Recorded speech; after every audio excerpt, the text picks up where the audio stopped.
Hi everybody, it's Brianna E from 20 Something in Black, and today we will be discussing our May book of the month, which is How to Be a Parisian Wherever You Are.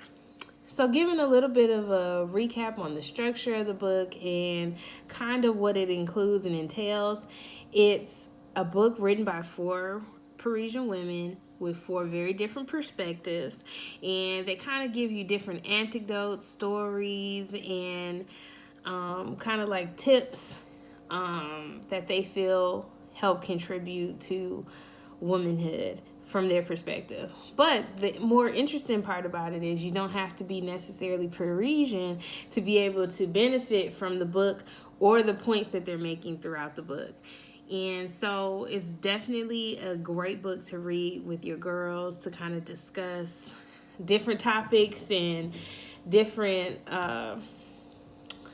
scenarios, some more taboo things like dating or romance or what do you do in this situation. So it's really a good book to just kind of have so it can open up your perspective and open up your mind and just kind of get you to thinking about the different things that help contribute to you as a woman. And it's just kind of like those unspoken rules, those spoken rules, or like, hey sis, let me help you out, let me tell you a little bit about this. So it's definitely a great read.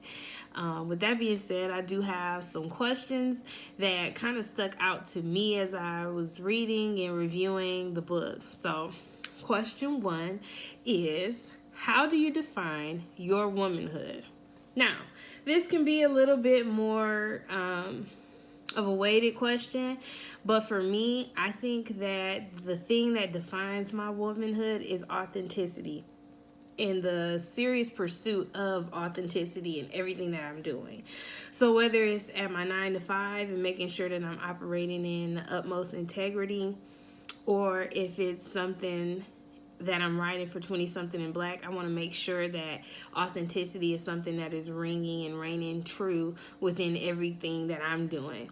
And then it's kind of like if I don't feel that authenticity, it's kind of like that's my gauge to take a step back and reassess what's going on. Like, okay, this doesn't feel right, this doesn't feel like me, or this doesn't feel like it's the right fit. What do I need to do to adjust it, to make it more real, to make it something that sticks? So I think that for me in womanhood, I think it's just the pursuit of authenticity that feeds your unapologetic pursuit to be yourself.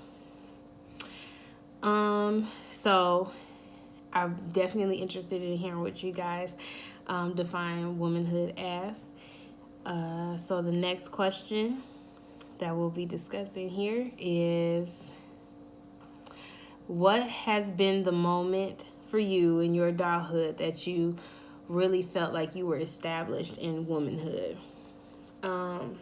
For me, it was definitely in my collegiate years when I got my first apartment. When I got my first apartment, it was like, okay, I got an apartment. This is fun. What do I do? And then after so much time, it was just kind of, I was almost in limbo. I had to really learn how to budget my money properly. I had to make sure that I scheduled paying bills in a proper amount of time. My parents were supportive, but I was on my own. My name was on the lease, so this was on me. And that definitely catapulted me into adulthood, I believe. Like, I was like, okay, I gotta get another job. It was definitely the time where I felt like, okay, this is separating me from childhood quite abruptly. So yeah, definitely having my first apartment was the time that I felt like, okay, now we in womanhood, we playing a different ball game. So I definitely learned a lot about myself, and I'm just continuing to learn on that curve. But I think that was like the defining time for me when I got my first apartment. Okay, so the next question that I kind of felt was necessary to ask is, what are stereotypes that society has placed on you as a woman that you combat? And the reason why I asked this question is because in the book, they talk about just kind of like how they were a man that came up to them and started describing who they were as Parisian women. Like his take, he's like, oh, all Parisian women, wear sunglasses in the rain, or just so, basically just so they can stunt, or all Parisian women do this or that. And it could not have really, it felt like everything that he was describing was more so materialistic, or some things that were done more so for the attention of others, or the status of others, or the socioeconomic status in society that they held. And I think that these women decided to really take another play on that and kind of combat those stereotypes, because it was like, it's like, okay, I understand what you're saying, but this isn't me. And I love that they decided to take a different approach so that they could say it. And this is me. I'm a woman. I'm not necessarily just this thing, or I'm so much more than whatever this stereotype is. And so I think that a stereotype that we as women deal with in our society is that we're weak. And that couldn't be further from the truth. I think that there are countless women who are now moving and really shaking the table and combating that and showing that they're strong, and they're being catapulted into places of power and high influence. And then they're not only doing that, they're taking other women and helping them build and grow into strong individuals who have a lasting impact. So I think that's a stereotype that I am seeking personally to continue to combat, is that I'm not weak at all, and to be able to assert myself in powerful positions and try to use that influence to empower others.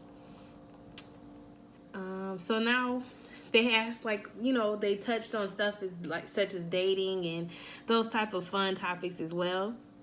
And so a fun question that I came up with from thinking of those things was, what is your number one rule when it comes to girl code? And for me, the number one rule when it comes to girl code is put me up on game. As your friend, as your girl, let me know all the facts. Let me know if it's something that's going on. I need you to be, as my girl in girl code, I need you to be transparent with me and let me know, hey sis, this is what's going on. Give me the full 411, all of that. Let me know what's going on, and let me know how I can navigate that and try to empower everybody else. So I feel like that's girl code with your girls. Like, you know what I'm saying? Like, it's like, if you don't know me, you can't do that. But like in my group of girlfriends, that's like, okay, girl, let me know what's going on. Be transparent, and we can move forward from there. With dates, next question is, in dating, how do you navigate and while keeping your authenticity? That's a good question, because the way that I navigate while keeping the authenticity is like, it's just that you continue to reveal yourself to this person kind of in phases, but at the end of the day, you're still yourself throughout all of these different phases of your dating, because it's like, you don't want to lay on too much in the beginning, but also you still have to be yourself. So it's like, it's just figuring out that balance and then moving from there.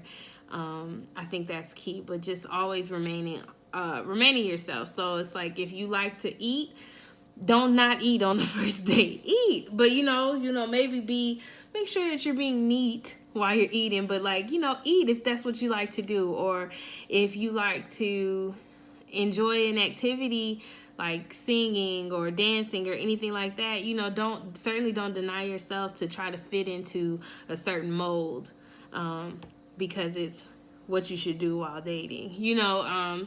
Definitely stay true to yourself throughout all phases. And hopefully, if things progress with that individual, They'll prove themselves to be worthy to continue to know you and know you in depth. So the last question that I have is, what is the best dating advice that you have gained as a woman? For me, the best dating advice is to not give your time to something or someone that you don't see a future with. It's important to have fun, and no, everybody you date is not going to be your soulmate. But in the, I think like in dating, it comes a certain time where it's like, okay, this is not really, this ain't it. And so it's like at that point, I think that it's important for you to decide to make a different move and to move forward in a different way. And I think that advice, I've seen that put into practice, and that is it's a major game changer, just to to make sure that you're not wasting time on anybody that it's like, I don't see it for you, or this situation, I don't necessarily need to waste my time doing the back and forth here. You know what I'm saying? Because that time can be better spent. It can be better spent working on just you building yourself, or you meeting other people too. So that was some good dating advice that I've received. But that's all the questions that I have for you guys. Like I said, How to Be a Parisian is definitely a great read for you and your girls. I think that is vital. It's definitely a lot of different topics. You can learn about the Parisian culture, but you certainly can identify, as a woman, you can identify with things that they're saying and how they're going about it. So it's definitely a great read that I encourage all of you to continue to dig into with us at 20 Something in Black. Have a great day.